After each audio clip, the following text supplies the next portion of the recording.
दोस्तों नमस्कार। ये है मार्गदर्शन फॉर सिविल सर्विसेज। मैं अनुराग चौधरी। दोस्तों, भारतीय इतिहास के महत्वपूर्ण प्रश्नों के अभ्यास सेट में इस वीडियो में हम प्रस्तुत कर रहे हैं आधुनिक भारत के इतिहास से संबंधित महत्वपूर्ण प्रश्नों का प्रैक्टिस सेट, जो आपके आगामी विभिन्न परीक्षाओं जैसे यूपीपीसीएस प्रारंभिक परीक्षा, आरओ यानी समीक्षा अधिकारी सहायक समीक्षा अधिकारी, लोअर पीसीएस, उत्तर प्रदेश अधीनस्थ सेवा चयन आयोग द्वारा आयोजित परीक्षाओं के साथ अन्य राज्य लोक सेवा आयोगों जैसे बिहार पीसीएस, एमपी, राजस्थान, छत्तीसगढ़ और झारखंड पीसीएस के साथ बैंक, एसएससी और रेलवे द्वारा आयोजित परीक्षाओं के लिए बहुत ही उपयोगी हैं। इस वीडियो में हम आधुनिक भारत के इतिहास के अंतर्गत यूरोपीय कंपनियों के आगमन से संबंधित सभी महत्वपूर्ण प्रश्नों को कवर करेंगे। तो आइए शुरू करते हैं भारतीय इतिहास के आधुनिक भारत इतिहास खंड में यूरोपीय कंपनियों के आगमन से संबंधित महत्वपूर्ण प्रश्नों का प्रैक्टिस सेट। प्रश्नों को सॉल्व करते समय हम उनकी व्याख्या भी करते चलेंगे ताकि आप प्रश्नों को आसानी से समझ सकें और परीक्षाओं की दृष्टि से कुछ अन्य महत्वपूर्ण तथ्यों को भी तैयार कर सकें। पहला प्रश्न है दोस्तों, भारत तक समुद्री मार्ग की खोज की गई थी किसके द्वारा?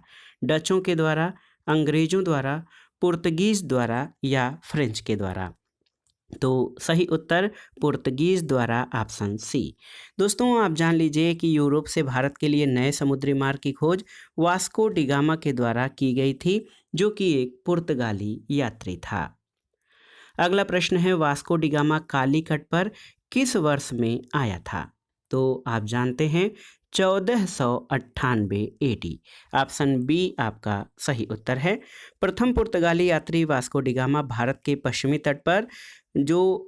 तट पर स्थित बंदरगाह है कालीकट, यहाँ पर 20 मई 1498 को पहुंचा था, याद रखिएगा। तो पहला पुर्तगाली यात्री वास्को डिगामा जो है, ये भारत के पश्चिमी तट पर स्थित बंदरगाह कालीकट पर 20 मई 1498 को पहुंचा था। अगला प्रश्न है, कौन ब्लू वाटर नीति या नीले जल की पॉलिसी से संबंधित है? ऑप्शन है द अल्मीडा, अल्बुकर्क, डुप्ले या रॉबर्ट क्लाइव। तो सही उत्तर है फ्रांसिस्को द अल्मीडा। दोस्तों, व्यापारिक हितों के परिप्रेक्ष्य में हिंद महासागर में प्रभुत्व स्थापित करने के लिए अल्मीडा ने ब्लू वाटर पॉलिसी यानी नीले जल की नीति का प्रतिपादन किया था। अगला प्रश्न है, मध्यकाल में सबसे पहले भारत से व्यापार संबंध स्थापित करने वाले कौन यूरोपीय शक्ति थे? तो उत्तर है पुर्तगाली। दोस्तों, मध्यकाल में सबसे पहले भारत से व्यापारिक संबंध स्थापित करने वाले पुर्तगाली थे। अगला प्रश्न है, पुर्तगाली उपनिवेश का प्रथम वायसराय भारत में कौन हुआ था? तो उत्तर है अल्मीडा। दोस्तों, आप जान लीजिए कि 1505 में फ्रांसिस्को द अल्मीडा भारत में प्रथम पुर्तगाली गवर्नर और वायसराय बना था। अगला प्रश्न है, निम्नलिखित में से किसने वास्को डिगामा का कालीकट में स्वागत किया था? तो ये बहुत ही आसान प्रश्न है। आप जान लीजिए, कालीकट के तत्कालीन स्थानीय शासक जिसकी उपाधि जमोरिन थी, उसने वास्को डिगामा का स्वागत किया था। यहाँ पर ऑप्शन सी आपका सही उत्तर है। अगला प्रश्न है, भारत में पुर्तगाली शक्ति का वास्तविक संस्थापक कौन था? तो उत्तर है अल्बुकर्क। दोस्तों, भारत में पुर्तगाली शक्ति का वास्तविक संस्थापक अल्बुकर्क था। ये 1509 से 1515 ईस्वी तक जो है भारत में पुर्तगाली गवर्नर था। इसने भारत में एक प्रादेशिक शक्ति के रूप में पुर्तगाली राज्य की स्थापना की थी। अगले प्रश्न पर आते हैं, पुर्तगालियों ने भारत में किस स्थान पर प्रथम दुर्ग का निर्माण किया था? तो उत्तर है कोचीन में।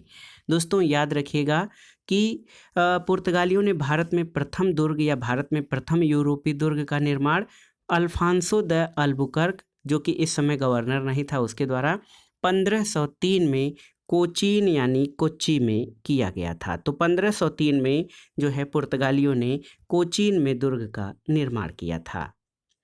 अगला प्रश्न है, किन यूरोपियों ने भारत में सबसे पहले सामुद्रिक व्यापारिक केंद्र स्थापित किए थे? तो उत्तर है पुर्तगालियों ने। दोस्तों, यूरोपीय शक्तियों में सबसे पहले पुर्तगाली व्यापारियों ने भारत में सामुद्रिक व्यापारिक केंद्र स्थापित किए। भारत में पहले पुर्तगाली गवर्नर और वायसराय फ्रांसिस्को द अल्मीडा ने दीव पर अधिकार किया था। अगला प्रश्न है, बंगाल की निम्नलिखित फैक्ट्रियों में से जो एक पुर्तगालियों द्वारा स्थापित की गई थी वो कौन थी? ऑप्शन देखिए, बांदेल, चिंसुरा, हुगली या श्रीरामपुर। तो सही उत्तर हुगली है। पुर्तगाली गवर्नर नीनो डी कुन्हा ने चेन्नई के निकट सेंथोमी और पश्चिम बंगाल के हुगली में पुर्तगाली फैक्ट्री स्थापित कर भारत के पूर्वी समुद्री तट की ओर पुर्तगाली वाणिज्य का विस्तार किया था। अगला प्रश्न है, हुगली को बंगाल की खाड़ी में समुद्री लूटपाट के लिए किसने अड्डा बनाया था? तो उत्तर है आपका पुर्तगालियों ने। दोस्तों, पुर्तगालियों द्वारा हुगली को बंगाल की खाड़ी में समुद्री लूटपाट के लिए अड्डे के रूप में इस्तेमाल किया जाता था। अगला प्रश्न है, कौन कलकत्ता का संस्थापक था? ऑप्शन है चार्ल्स आयर, जाब चारनाक, गैरोल्ड अंगियर या विलियम नॉरिस। तो सही उत्तर जाब चारनाक हो जाएगा। दोस्तों, कासिम बाजार की फैक्ट्री के प्रमुख जाब चारनाक ने अंग्रेजों के व्यापार केंद्र के लिए हुगली के स्थान पर सूतानूती अथवा सुतनौती कलकत्ता स्थल को चुना और उसे ही कलकत्ता का संस्थापक माना जाता है। अगला प्रश्न है, भारत के साथ व्यापार के लिए सबसे पहले संयुक्त पूंजी कंपनी किन लोगों ने आरंभ की थी? तो उत्तर है डचों ने। ऑप्शन बी आपका सही उत्तर है। दोस्तों, भारत के साथ व्यापार के लिए सबसे पहले संयुक्त पूंजी कंपनी या ज्वाइंट कैपिटल वेंचर 1599 में, देखिए 1599 में लंदन में स्थापित ईस्ट इंडिया कंपनी थी। इसके बाद 1602 में डच यानी हॉलैंड संसद द्वारा पारित प्रस्ताव के द्वारा एक संयुक्त डच ईस्ट इंडिया कंपनी की स्थापना हुई थी।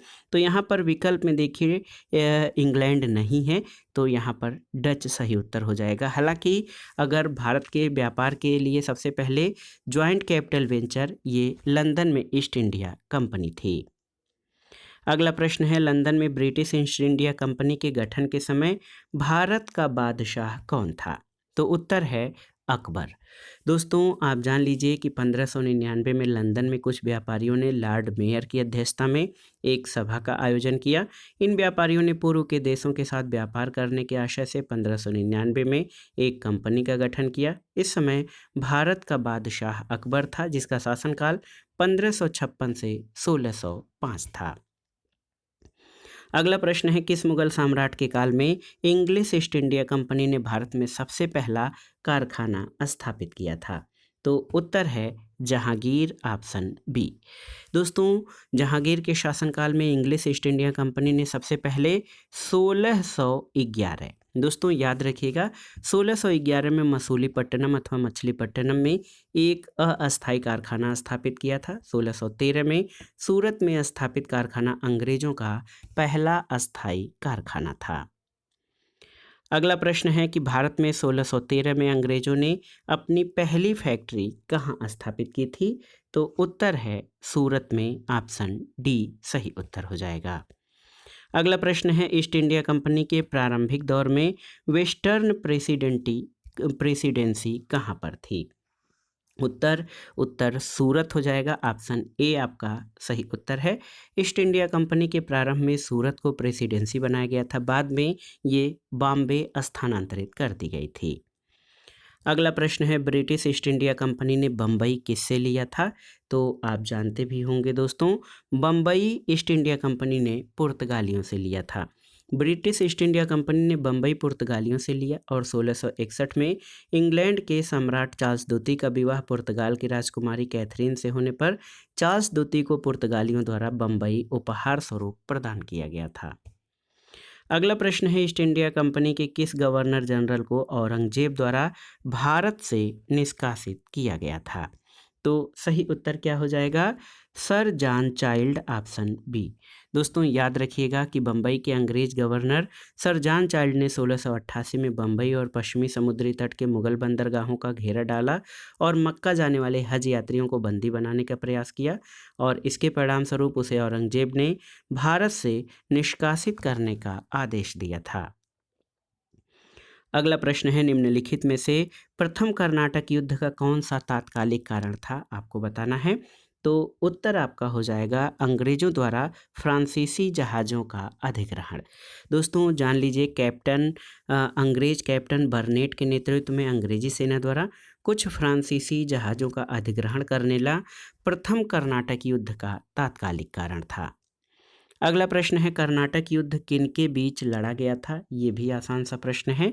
तो कर्नाटक युद्ध अंग्रेज और फ्रांसीसियों के बीच लड़ा गया था। अगला प्रश्न है निम्नलिखित में से कौन सा प्रथम यूरोपियन व्यक्ति था जिसने भू क्षेत्र अर्जित करने के उद्देश्य से भारतीय राजाओं के झगड़ों में भाग लेने की नीति आरंभ की थी? तो उत्तर है डुप्ले। दोस्तों डुप्ले प्रथम यूरोपियन था जिसने भू क्षेत्र अर्जित करने के उद्देश्य से भारतीय राजाओं के झगड़ों में भाग लेने की नीति आरंभ की थी। अगले प्रश्न पर चलते हैं। भारत में फ्रांसीसियों ने अपना सबसे पहला कारखाना कहाँ पर लगाया था? तो ये सूरत में लगाया गया था। याद रखिएगा फ्रांसीसी कंपनी का निर्माण राज्य द्वारा हुआ और राज्य ही इसका सारा खर्च देता था। 1667 में फ्रांसिस कैरो के नेतृत्व में एक अभियान दल भारत के लिए रवाना हुआ जिसने 1668 में, यहाँ पर वर्ष याद रखिएगा, 1668 में सूरत में अपने पहले व्यापारिक कारखाने की स्थापना की थी। अगला प्रश्न है फ्रांसीसी ईस्ट इंडिया कंपनी किसके शासनकाल में स्थापित हुई थी? तो ये लुई 14वें के शासनकाल में स्थापित हुई थी। दोस्तों याद रखिएगा फ्रांसीसी ईस्ट इंडिया कंपनी की स्थापना लुई 14वें के शासनकाल में हुई थी। अगला प्रश्न है निम्नलिखित में से किसे भारत के फ्रांसीसी कंपनी का संस्थापक माना जाता है? तो उत्तर क्या हो जाएगा? सही उत्तर कालबर्ट। कालबर्ट कौन था? तो लुई 14वें के मंत्री कालबर्ट को भारत में फ्रांसीसी कंपनी का संस्थापक माना जाता है। अगला प्रश्न है फ्रांसीसी दक्कन में शक्ति आंदोलन स्थापित करने में असफल रहे थे, इसका कारण क्या था? तो उत्तर है अंग्रेजों की फौज शक्तिशाली थी। दोस्तों याद रखिएगा फ्रांसीसियों की पराजय का एक मुख्य कारण उनकी कमजोर नौसेना थी। वॉल्टेयर के अनुसार ऑस्ट्रिया के उत्तराधिकार युद्ध के समय फ्रांस की जल शक्ति का इतना ह्रास हुआ कि सप्तवर्षीय युद्ध के समय उनके पास एक भी जलपोत नहीं था और अंग्रेजों के पास एक शक्तिशाली सेना थी। अगला प्रश्न है उस क्षेत्र की पहचान करें जहां से यूरोपवासियों को सर्वोत्तम सोरा यानी नाइटर और अफीम प्राप्त होता था। तो उत्तर क्या हो जाएगा? बिहार। याद रखिएगा यूरोपवासियों को सर्वोत्तम सोरा और अफीम बिहार से प्राप्त होता था। अगला प्रश्न है निम्नलिखित यूरोपियों में से कौन सा एक स्वतंत्रता पूर्व भारत में व्यापारी के रूप में सबसे अंत में आए थे? डच, इंग्लिश, फ्रांसीसी या पुर्तगाली? तो उत्तर है फ्रांसीसी, ऑप्शन सी। दोस्तों यूरोपियों के भारत आने का क्रम है पुर्तगाली, डच, अंग्रेज, डेन और फ्रांसीसी। तो सबसे अंत में फ्रांसीसियों का आगमन हुआ था। अगला प्रश्न है किसने ईस्ट इंडिया कंपनी के बारे में ये टिप्पणी की कि कंपनी एक असंगति है परंतु यह उस व्यवस्था का भाग है जहां सब कुछ ही असंगत है? तो उत्तर है ये कथन टीबी मैकाले का है। आप याद रखिएगा ईस्ट इंडिया कंपनी की नीतियों पर टिप्पणी करते हुए टीबी मैकाले ने कहा था कंपनी एक असंगति है परंतु यह उस व्यवस्था का भाग है जहां सब कुछ ही असंगत है। अगला प्रश्न है भारत में तथाकथित यूरोपीय फैक्ट्रियां थीं, सुदृढ़ व्यापार स्थल, उत्पादन केंद्र, भंडार गृह या सुदृढ़ यूरोपीय कस्बे? तो सही उत्तर भंडार गृह यानी ऑप्शन सी। दोस्तों भारत में जो यूरोपीय फैक्ट्रियां थीं वो व्यापार स्थान या उत्पादन केंद्र नहीं बल्कि स्टोर वेयर हाउस होते थे। अगला प्रश्न है भारत में पुर्तगाली साम्राज्य पर सबसे पहले प्रकाश किसने डाला था? तो सही उत्तर डोमिंगो पायस ने। दोस्तों याद रखिएगा कि भारत में पुर्तगाली साम्राज्य पर सबसे पहले प्रकाश डोमिंगो पायस ने डाला था। ये पुर्तगाली यात्री था और इसने कृष्णदेवराय के शासनकाल में विजयनगर की यात्रा की थी। अगला प्रश्न है कि गोवा, दमन और दीव का उपनिवेशीकरण मूलतः किया गया था किसके द्वारा? तो याद रखिएगा पुर्तगालियों के द्वारा। सही उत्तर ऑप्शन ई हो जाएगा। दोस्तों गोवा, दमन और दीव का उपनिवेशीकरण मूलतः पुर्तगालियों के द्वारा किया गया था। अगला प्रश्न है डच शब्द संबंधित है कहाँ से? तो आप जानते हैं डच शब्द ये है नीदरलैंड से संबंधित है। ऑप्शन ए आपका सही उत्तर है। डच नीदरलैंड या हॉलैंड के निवासी थे। पुर्तगालियों के बाद डच ही भारत आए और डचों ने मछलीपट्टनम में अपनी पहली फैक्ट्री की स्थापना की। डच का संबंध नीदरलैंड से है। अगला प्रश्न है भारत का जो पांडिचेरी है ये किसका उपनिवेश था, आपको बताना है। तो उत्तर है फ्रांसीसियों का, ऑप्शन डी। दोस्तों 1673 में फ्रैंको मार्टिन ने पांडिचेरी की नींव रखी थी। 1693 में फ्रांसीसियों के कब्जे से डचों ने पांडिचेरी छीन लिया और 1699 में संपन्न रिजविक समझौते के बाद पुनः वापस फ्रांसीसियों को मिल पाया था पांडिचेरी। अगला प्रश्न है निम्नलिखित सूचना से उस स्थान की पहचान कीजिए। तो यह पुर्तगालियों के अधिकार में था और यह बेरावल बंदरगाह में स्थित है। तो सही उत्तर क्या हो जाएगा, ये है दीव, ऑप्शन सी। दोस्तों दीव बेरावल बंदरगाह के समीप है और दीव पुर्तगालियों के अधिकार में था। अगला प्रश्न है ईस्ट इंडिया कंपनी की परमिटों को प्रयोग करने की कानूनी वैधता एक राजकीय आदेश पर निर्भर करती थी। यह आदेश किसने पारित किया था। तो उत्तर है फर्रुखसियर ने, ऑप्शन सी। याद रखिएगा कि 1717 में फर्रुखसियर ने एक फरमान अंग्रेजों को जारी किया जिसमें 3000 वार्षिक कर देकर बंगाल में बिना अतिरिक्त चुंगी दिए व्यापार करने की छूट दी गई थी। अगला प्रश्न है अंग्रेज भारत में व्यापारी के रूप में आए और उन्होंने जो कंपनी बनाई थी उसका नाम क्या था। तो उत्तर है ईस्ट इंडिया कंपनी। दोस्तों याद रखिएगा अंग्रेजों ने जो कंपनी बनाई उसका नाम ईस्ट इंडिया कंपनी यानी the governor and company of merchant of London trading into the east Indies था। अगला प्रश्न है अंग्रेजों द्वारा कलकत्ता में निर्मित दुर्ग का नाम क्या था। तो उत्तर हो जाएगा आपका फोर्ट विलियम। देखिए बहुत ही महत्वपूर्ण है, अंग्रेजों द्वारा कलकत्ता में फोर्ट विलियम दुर्ग का निर्माण किया गया था। अगला प्रश्न है निम्न में कौन सा भारत आने वाला पहला अंग्रेजी जहाज था। तो इसका नाम क्या था पहले अंग्रेजी जहाज का, रेड ड्रैगन। दोस्तों याद रखिएगा कैप्टन हॉकिंस के नेतृत्व में हेक्टर नामक पहला अंग्रेजी जहाज 1608 में सूरत के बंदरगाह पर आकर रुका था और यहाँ पर हेक्टर जो है ये नहीं है, तो यहाँ पर रेड ड्रैगन उसी जहाजी बेड़े में शामिल था जिसमें हेक्टर जहाज था। तो सही उत्तर ऑप्शन सी हो जाएगा। अगला प्रश्न है भारत में डच का सबसे प्रारंभिक उपनिवेश कहाँ था, आपको बताना है। तो उत्तर है मसूलीपट्टनम या मछलीपट्टनम में। दोस्तों भारत में डचों का प्रारंभिक उपनिवेश मसूलीपट्टनम में था और भारत में डचों की अन्य कोठियाँ पुलिकट, सूरत, चिनसुरा, कासिम बाजार, पटना और बालासोर में थीं। अगला प्रश्न है 1651 में मुगलों द्वारा बंगाल में किस स्थान पर ईस्ट इंडिया कंपनी को व्यापार करने और फैक्ट्री बनाने की अनुमति दी गई थी। तो उत्तर है कासिम बाजार। 1651 में मुगलों द्वारा बंगाल में कासिम बाजार और हुगली नामक स्थान पर इंग्लिश ईस्ट इंडिया कंपनी को व्यापार करने और फैक्ट्री स्थापित करने की अनुमति दी गई थी।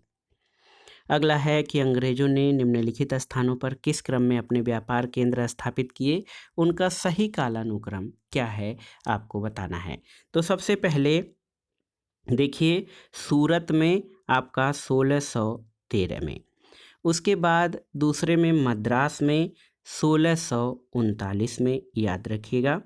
बम्बई में कब, तो बम्बई में 1687 में 1687 और कलकत्ता में 1698 में। तो ये सही क्रम हो जाएगा। सूरत में 1613, मद्रास में 1639, बम्बई में 1687 और कलकत्ता में 1698 में अंग्रेजों द्वारा अपने व्यापारिक केंद्र स्थापित किए गए। ऑप्शन सी आपका सही उत्तर है। अगला प्रश्न है निम्नलिखित में से कौन सा स्थान भारत में पुर्तगालियों का मुख्यालय था, आपको बताना है। तो उत्तर है गोवा। आप याद रखिएगा प्रारंभ में अल्फांसो द अल्बुकर्क द्वारा कोचीन को मुख्यालय बनाया गया था, लेकिन 1530 में नीनो द कुन्हा द्वारा सरकारी कार्यालय कोचीन से गोवा स्थानांतरित कर दिया गया। तो गोवा काफ़ी लंबी अवधि तक पुर्तगालियों का मुख्यालय बना रहा। अगला प्रश्न है अंग्रेज शासक चार्ल्स द्वितीय को किसकी राजकुमारी से विवाह करने के लिए बम्बई दहेज में दिया गया था। तो उत्तर आपका हो जाएगा पुर्तगाली राजकुमारी ब्रिगांजा।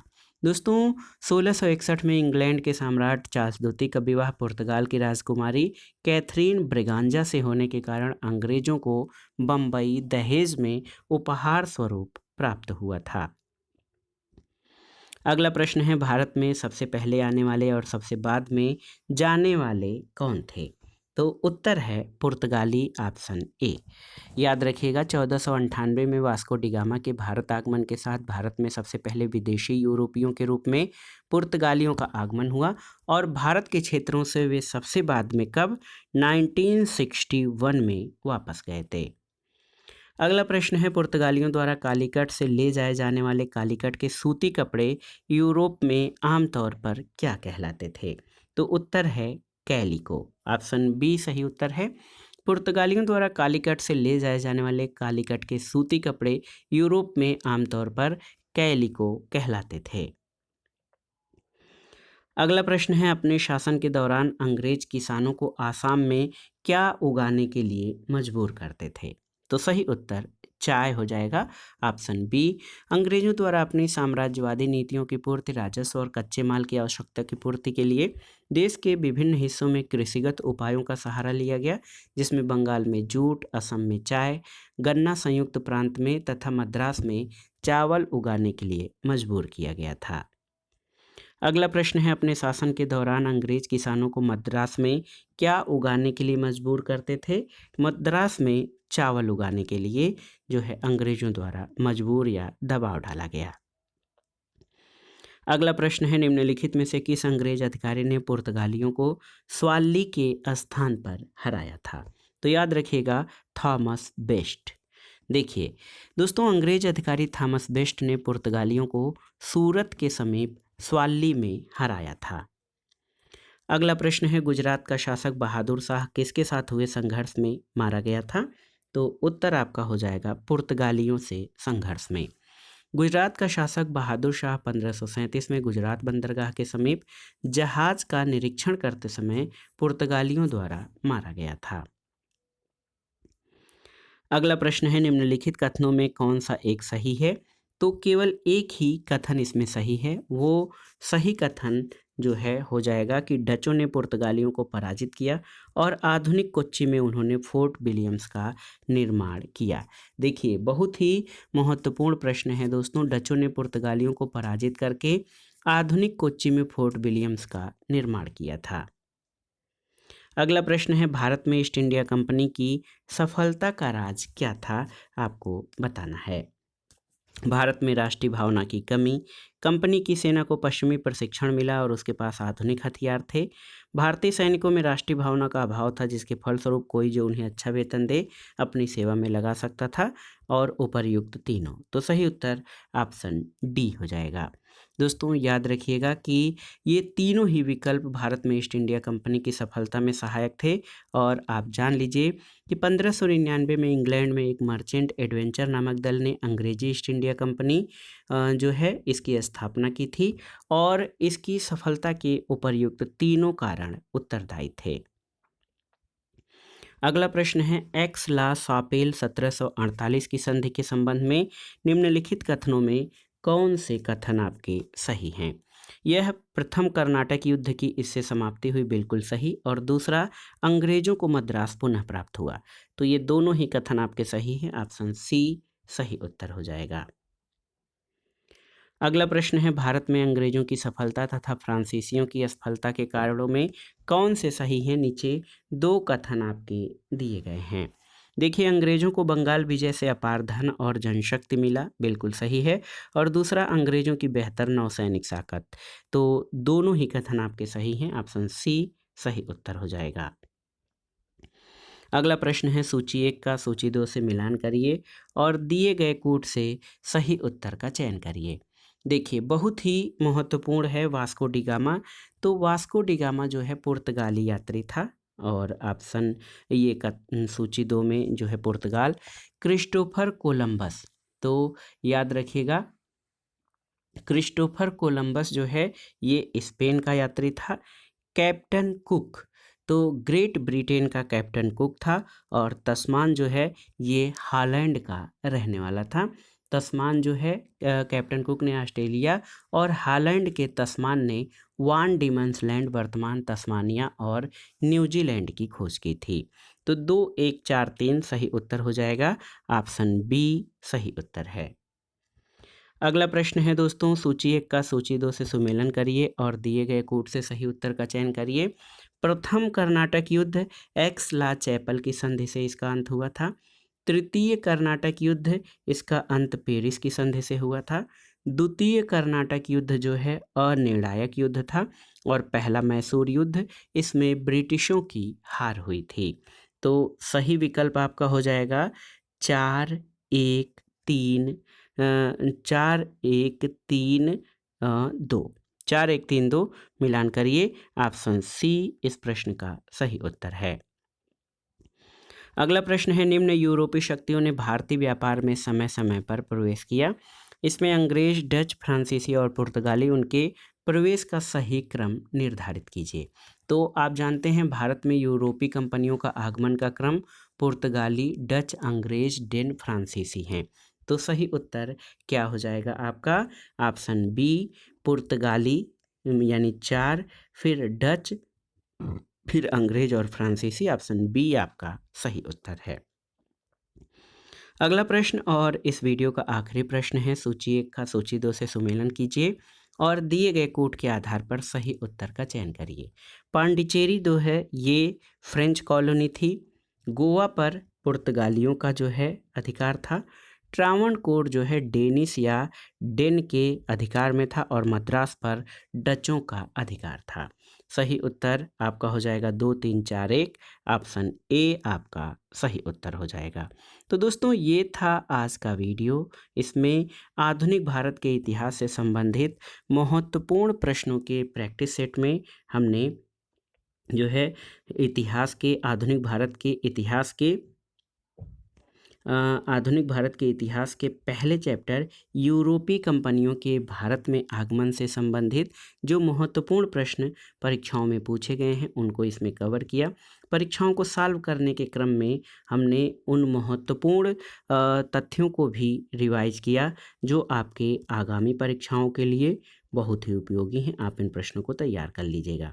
दोस्तों वीडियो आपको कैसा लगा हमें कमेंट बॉक्स में ज़रूर बताइएगा। वीडियो को लाइक करें, शेयर करें और इस चैनल मार्गदर्शन फॉर सिविल सर्विसेज को सब्सक्राइब करें। वीडियो देखने के लिए धन्यवाद दोस्तों, नमस्कार।